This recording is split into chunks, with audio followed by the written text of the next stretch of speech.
At times I'm embarrassed that I have retired. The vision of a retiree is that their calendar is completely empty. But for me, that's not exactly the case. And I imagine I've only been gone about a year and a half as a retiree, but I can imagine your calendars are probably like what my calendar looked like when I was still working for Extension, a little chaotic. We're going to reflect for just a few minutes here on how busy is your spring. I'm guessing it feels like at times you're moving at 80 miles an hour.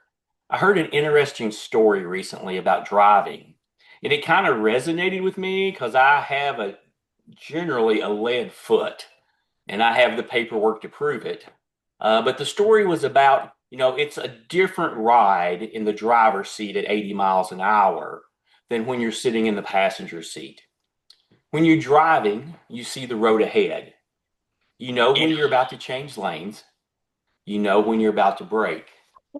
But your passenger doesn't have any of that context. They feel every acceleration, every lane change, every turn without knowing what is coming next. And leadership works the same way. When you're leading, you're in the driver's seat. You see the strategy, the timeline. You know where you're heading. But your team, they may be experiencing the speed a little differently, and they may not understand why things are moving quickly or sometimes moving slowly. If you're not pacing things well, what feels efficient to you can feel very chaotic to them. Good leaders not only think about direction, they think about pacing. Are people clear on what is happening? Do they know what is coming next? And do they have the context to move with you? Because leadership is not only about how fast you go, it's also about making sure the people in the car can move with you. My name is Tyrone Gentry. It's truly an honor, and I'm excited to have you in our figurative car with us today. Your national team started these updates to help explain the curves, the occasional braking, and the inevitable accelerations. We realize as state chapter officers, you are driving your own cars. It is our goal to make life in the fast lane intuitive, easy, and two words that I've also learned recently that I love the most, to make you impact ready. Make you and your members of your chapter impact ready. Not a full manual that you have to read, digest, interpret, but to give you key tidbits, professional tips that you can be impact ready in the next 30 minutes. Overview of our agenda real quick. We would like for you to take a moment in the chat box. We're going to do our introductions a little bit differently this time. So in the chat box, I want you to list one thing that is speeding up your spring. Something you should have been working on today, should have been working on last week. And if you're like my monthly reports, you should have been working on them 5 months ago. So take a moment, put something in the chat box that is on your roadway at the moment for spring.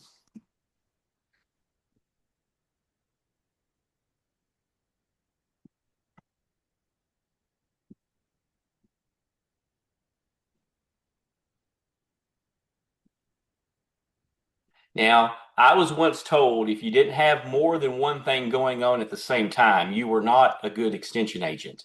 So quickly throw me another thing. Give me a second thing that's on your radar right now for spring.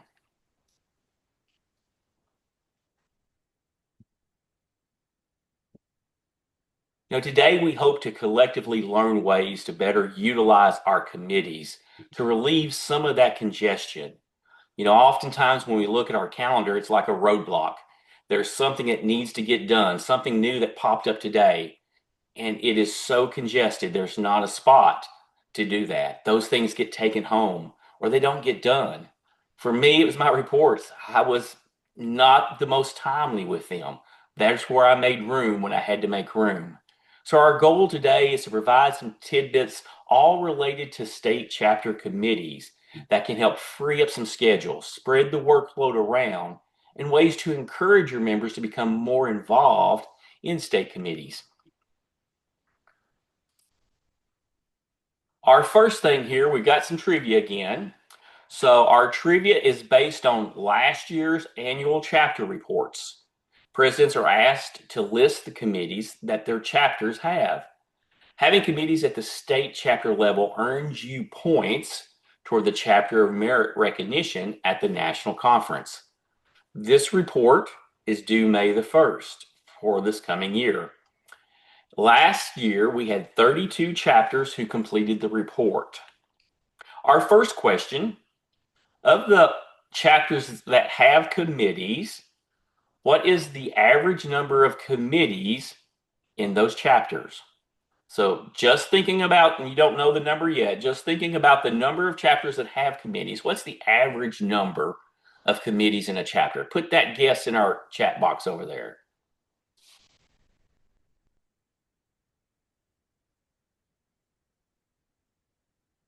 Got lots of guesses coming in there.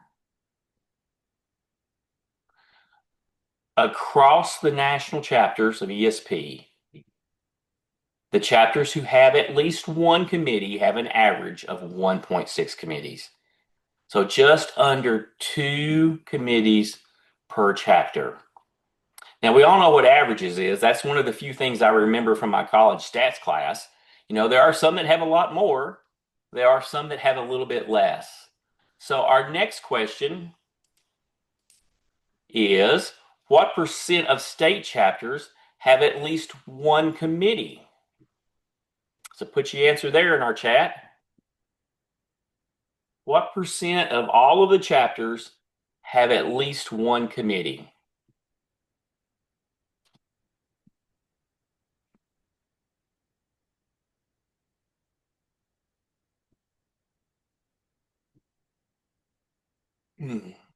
Based on last year's report, we had 14 chapters that had at least one committee. 14 out of 32. 41% of the state chapters have at least one committee. So here's the moment of reflection. No need to write this one down in the chat, but I want you to think for a second. If you don't have committees, who is doing the work in your chapter?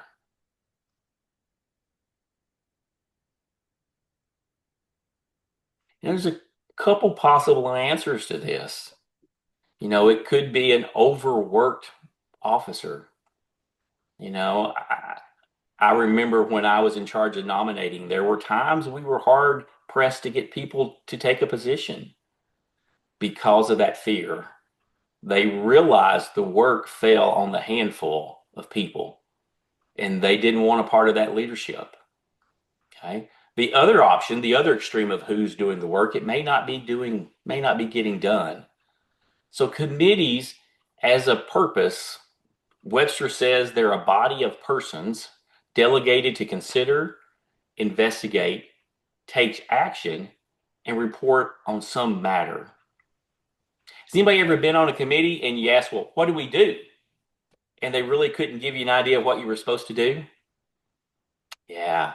Sometimes, and I'll probably repeat this, some of the times the easiest way to start a committee is to get 3 or 4 people together on a common topic and give them a specific task to do. Something specific.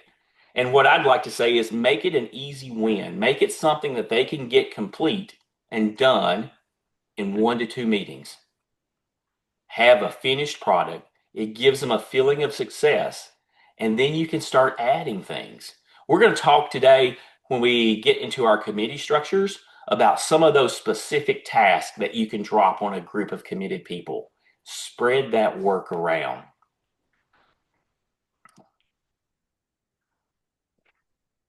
For our committees to function, I believe it must have a purpose. And we're beginning to get into some of those specific purposes. We're going to do this through something I call committee speed dating. We're going to go through our 6 national committees in rapid fire, uh, just to make sure everyone has a general idea of what, at least on the national level, our national committees are doing. And hopefully, we're going to start to punch in some ways that these committees, these action plans that the national committees are working on, can relate back to your state chapters. Ways that you can invigorate a state committee and attach themselves and be involved on a national committee to bring synergy, to bring energy, to bring a feeling of success rapidly. Impact ready. So we're going to go in the order on the screen. Most of our national committees are chaired by one of our regional vice presidents or a national board officer. We have one exception, and I'm excited for you to learn about that exception as well. We're going to go in this order. Let me see if Margaret has joined us. She messaged me and said she may be late. Margaret, are you on here? I don't see her. So I'm going to cover global relations. And as soon as one of the committee chairs is done, we'll ask the next one just to jump in. Okay. So I'm going to cover global relations. Global relations is a committee where we try to increase cultural awareness and cultural connections in extension programming. You'll probably remember the highlights, the big things that committee does. Last year, they coordinated a program, an international tour to Thessalonica, Greece, had a great participation. There is a second group going back to Greece this fall. That application is closed. I believe those people may have been contacted. If not, that's happening soon. But there is a second uh, visit tour, learning professional development experience this fall. And I realize you may come from a county like me. I didn't have a good budget. There's not any way my county's budget could have supported me on that trip. But another component of this Global Relations National Committee is to bring in that cultural awareness into your existing county programs. So there's some times in there we talk about how can we bring that connection into my 4-H livestock club that we had, or into my cooking club.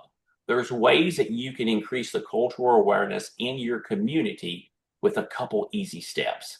And that's the goal of the Global Relations Committee.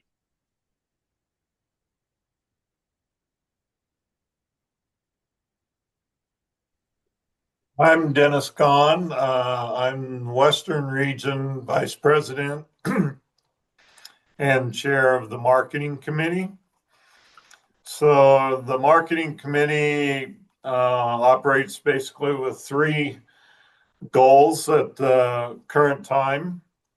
Our first one, we're responsible for all the social media posts and some of the communications with the chapters regarding scholarships and awards and deadlines.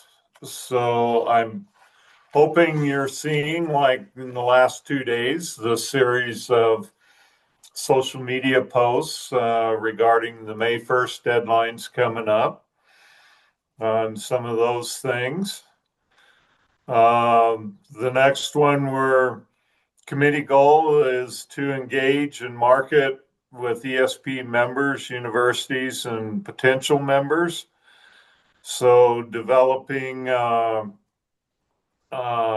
various letters and newsletters and stuff for the chapter presidents and officer teams to utilize at the state level.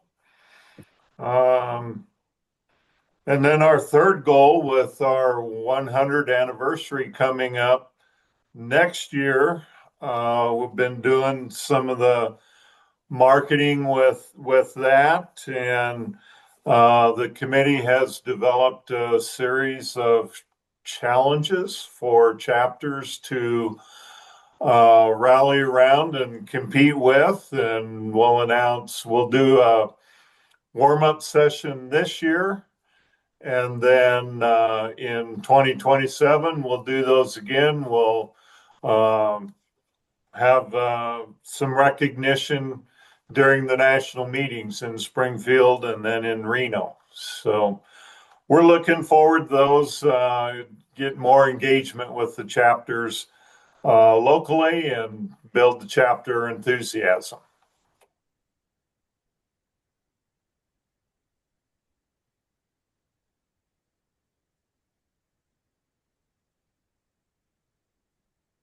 Okay, I guess I'm next with the Membership Recruitment and Retention Committee. My name is Robbie, and as the chairman of this committee, I feel gratitude for the great committee members that we have right now. The our main goal on this committee is to obviously recruit new members, but also retain the members that we have currently in our national association and in each one of our chapters. You'll find on the website, it says members are hard to get, but easy to lose. And so a lot of what this committee works on is not just trying to get new members, but also to reinforce what ESP has to offer, because as many of you know, I'm sure if you're in an organization and it never does anything, or you don't ever see the efforts or the benefits of that, it's real easy to say, yeah, well, I guess I won't belong to that one. And so our committee, I won't say our number one priority, but something that we do every year consistently is to host the First Timers event at the national conference. And this is for not necessarily new members, but for members who are attending the conference for the first time. And our objective for this event is to give an overview of the conference and to answer questions that people who've never attended before might have. And so our committee works on that. We also have added a few new features. One is to recognize those chapters who have an increase in membership. And even if it's a little increase, we still like to recognize those chapters and in appreciation for recruiting, because honestly, recruiting happens at the chapter level. You are the ones who are talking to your peers, who are inviting professionals to join the organization, and then also supporting them and encouraging them to take advantage of what ESP has to offer. We're also, in the effort to I guess recognize members, are just beginning a shout out program where if you have someone in your chapter who is doing great things, whether it's in ESP or otherwise, we want to hear about that. And we have a form that will be emailed to the chapter officers to say, give a shout out. And then these two will be read, those shout outs will be read at the regional event at the national conference. And with that, I think I've covered, of course, always encouraging those states that do not have chapters is in our goal. It's a big reach to try to connect with extension professionals in those states to see if we could establish chapters there. But that is also under the umbrella of membership recruitment and retention. Hi, my name is Paul Roback. I am the North Central Vice President and Chair of the Professional Development Committee. Our committee has two main activities. One is the National Conference RFP process, and the other is the webinar RFP process. And so the committee, we just had the RFP process for the national conference for those that were interested in presenting a concurrent session, a night session, a research session, or a poster. And the committee met just prior to this meeting. And over the last couple of weeks, we've scored all 110 proposals that were received. And we are just beginning to discuss and developing our game plan for moving forward for this year's conference in Springfield, Illinois. Oh, geez, October 12th to the 15th. Did I get those dates right? Yep. Thank you, Tara. I knew you were on there. I just had Jesse, the other co-planner of the national conference, in my last meeting. So Thanks. So, a very exciting conference coming up in Springfield, Illinois. I'm excited that it's the Land of Lincoln, and the opening reception is at the Lincoln um, Museum and Library, and we'll have pretty much free reign of the place, being able to explore the museum with two theater performances.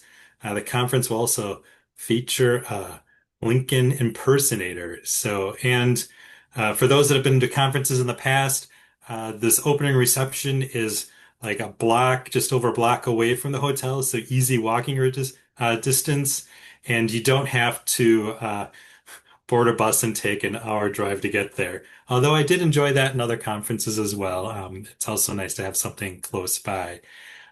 So yeah, it's going to be an amazing, fun conference with a lot of great sessions that we're currently working on. The other thing I want to mention, the webinar RFP. This past season, we had 5 outstanding webinar presentations by our members. And then we also hosted a 6 session on retirement ready. We are currently preparing for releasing the RFP on May 1st. So coming up in a couple weeks here for people to submit proposals to present at webinars this fall and into early spring next year. So that RFP process again will open up May 1st and it'll close July 1st. So it's a longer window, and that's to allow time for individuals that maybe weren't selected to present at the national conference. They would still have the opportunity to submit for the webinars for consideration there. So very exciting. And Michelle Harmon is with us today too. She's on our professional development committee. So I just want to give a shout out to her as well. Thanks. Thanks, Paul. I am currently chair of the Resource Development Management Committee. The purpose of this committee has changed over the last few years. A major shift in terms of the national board was the creation of a national treasurer role.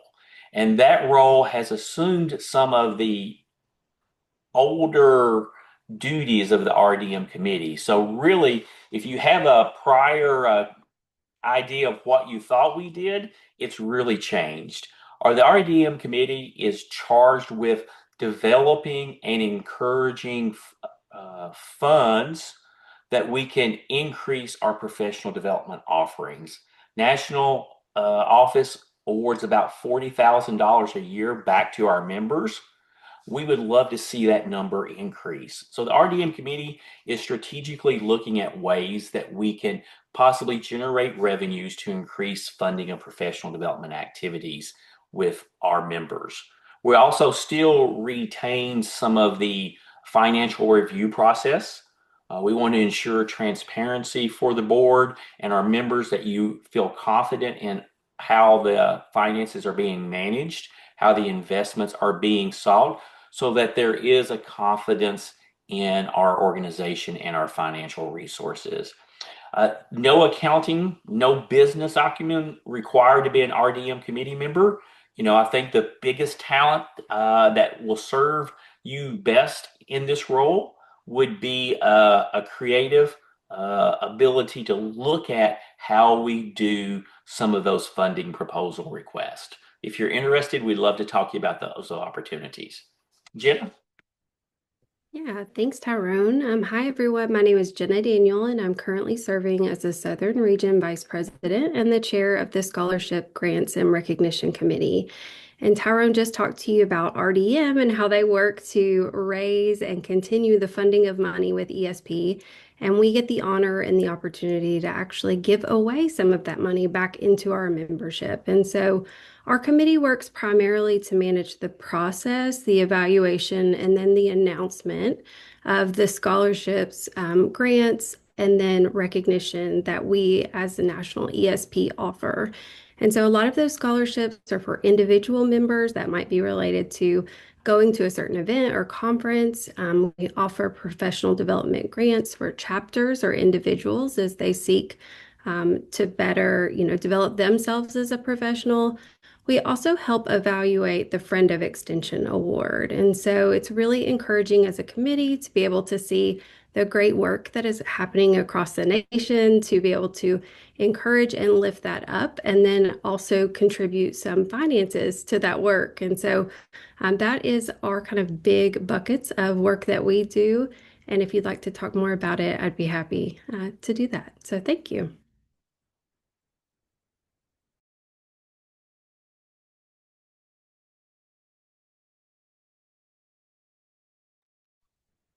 Tyrone, I think you are still muted. I'm sorry. No, thank you, Jenna. No, no, no. Interrupt me anytime. Thank everyone for those quick overviews of the national committees. There are no specific requirements for committees and state chapters. You're free to develop what works best for your situation.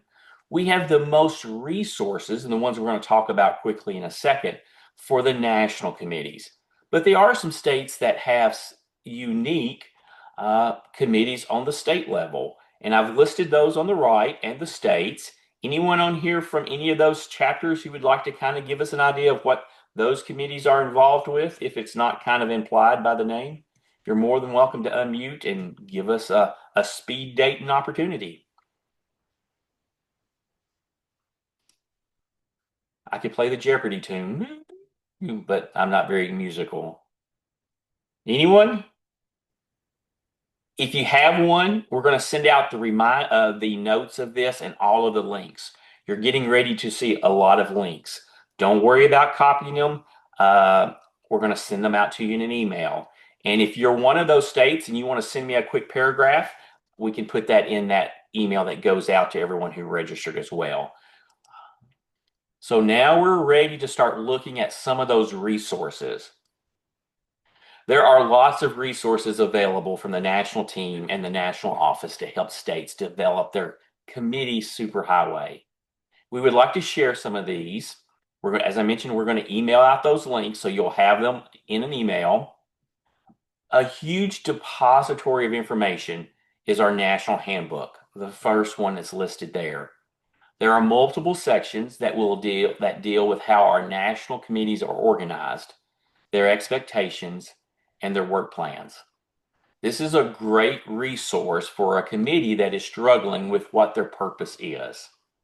The handbook is the organizational approach to committees. There's a lot of information in there. If you want something a little quicker, a little more concise, we've got the National ESP committee pages. These are specific to each of the committees. And what's on those pages may vary as well. It could be a list of the current committee members, the work plans they're currently working on, or specific projects they are working on or have completed in the recent past. These are all managed by the committee, so the information could be different and presented in a different way. But there's a caveat to these committee pages. The national office and team is undergoing a major transition to a new membership system over this spring and summer. So there may be a little dated information on those committee pages as we're waiting to the new rollout to do a major update on some of these pages. But the contact information is listed in those pages. If you have questions or you need more information, you can reach out to any of the national team, any of the chairs that are listed, and we'll get that information out to you. The next document that is probably what I like to read the most is the success stories. And these come from the previous annual reports, that report that is due from the presidents by May the 1st. We're going to give you a couple quick suggestions from some of the past success stories. We talked about a big one during our January quarterly update, and that's including life members on committees. They may be your best resource to help keep track of new retirees, membership bonus, and those who need to be honored in their passing. They're also probably the people who have the most time available to be involved in some of those committee works. An example for the marketing committee could be to organize an information table at a state extension conference, highlighting the professional development opportunities that ESP offers. Concurrent sessions, webinars, posters, Ignite presentations, and don't forget the new coming ESP Institute for Middle Managers, We're so excited about how that's going to revolutionize how we provide trainings to that middle manager class, our administrative support members. Or with professional development, you can share the upcoming webinar opportunities with your chapter ESP membership, as an email from you often does a lot more with encouraging your chapter members to become more involved. The chapter handbook has the practical items the chapters can use in their annual meetings, but the other methods has content that can be easily assimilated by the committees into their actions. Our next resource, I jumped ahead quick. Our next resource there is going to be our chapter officer toolbox. There are several resources that are in this chapter office toolbox for you to look at. One of the items in there it relates to membership. It's easy, and there's a template to send an email to your members who did not rejoin, encourage them to reconsider, and it includes an area for you to list some of those professional development opportunities. One of the reasons we hear of why people don't join or rejoin is they don't understand all of the benefits that are available with their membership. One of the other options for global relations is you can encourage chapter members interested with the international connections to join the national committee as an affiliate member. It's a lower entry. Anyone can join a national committee as an affiliate member, but it gives them a way to be involved with the national committee without the expectation or the requirement that they attend every meeting. Scholarships, grants, and recognitions, they have 2 award cycles. And the SDR committee could easily promote those opportunities for their state members to receive cash awards for their hard work in programming. We've saved the best for last. I mentioned earlier about being impact ready. In this list here, the guidelines for chapter committees, that's the link, that's the GOAT, that's the real deal. And I'm going to click on it, and hopefully it works.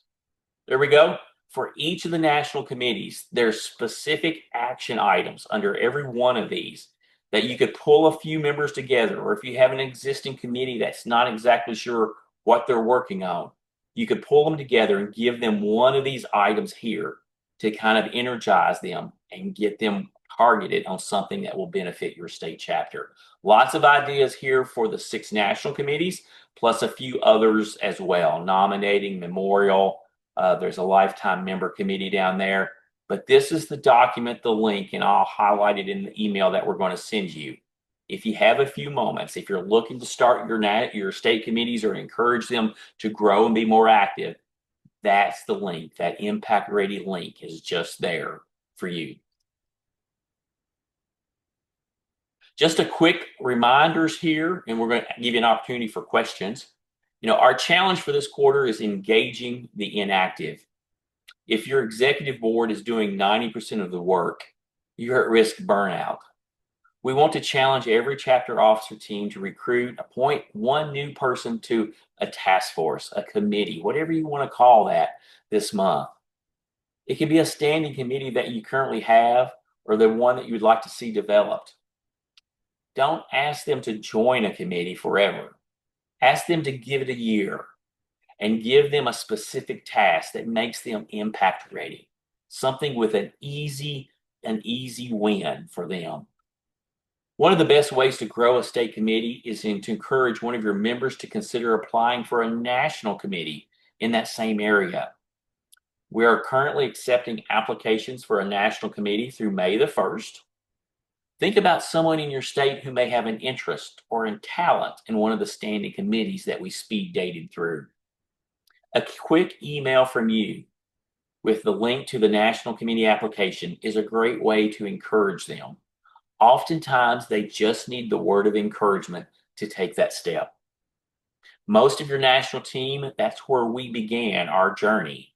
So if you have people who are interested in developing their leadership skills, national committees are an excellent opportunity, and they are open for applications until May the 1st.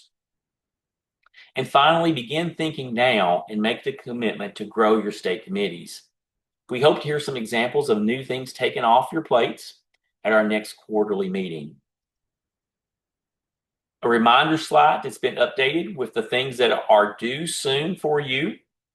The QR code there, if you scan that one, will import all of the dates for the entire year into your calendar, so you don't have to add them manually and you won't miss anything that's coming up. Chapter annual report is due May the 1st. If you're a chapter president, we'd encourage you to hang on for a few minutes longer when we finish, and we're going to run through that report to give you some ideas of where to find those answers.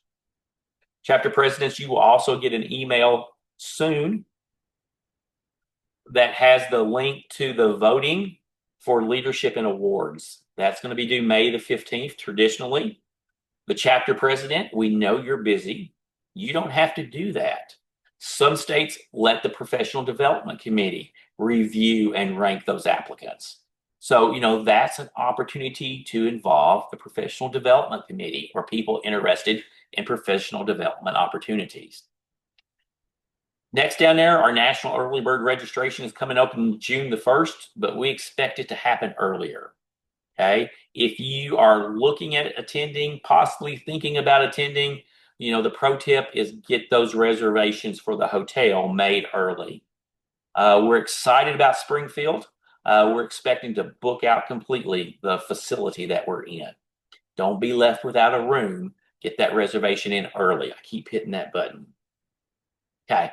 Finally, down there at the end, you'll get the link as well if you don't want to scan the QR code to import all of the dates into your calendars. We also have a printed calendar, and we also have that same ICS file that you can download and import. I didn't mean to skip over national committee applications are due May the 1st, another opportunity for benefits to your members. And the RFPs, if it isn't out, it's coming out soon, and it's going to be due July the 1st. That's the things coming up on the radar really quick. Questions. If you got questions, we'd love to take a couple of minutes here. I know we're over a little bit, a couple minutes to answer any questions that you might have, or drop them in the chat.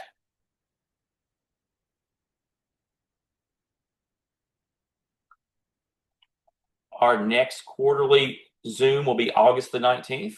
Same time frame. If you scan that QR code, that will add that to your calendar and get you registered. If you have questions, feel free to send them to us afterwards. We'll try to get those answers and send out an email that we hopefully will send out later this week with all of the links for you.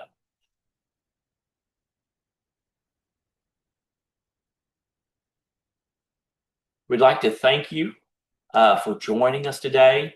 I remember how busy you are, and I truly appreciate the work you do and the work you do with your state chapters of ESP. And increasing your connections and your committees in your state will be an excellent way to make your jobs easier. And we'll close today with a thank you and a reminder, if you're a state president, if you want to hang on for a few minutes, we're going to go over that annual report that's due May the 1st and give you a few pointers on that. Everyone else, we appreciate it. Have a great day and hope to see you in August.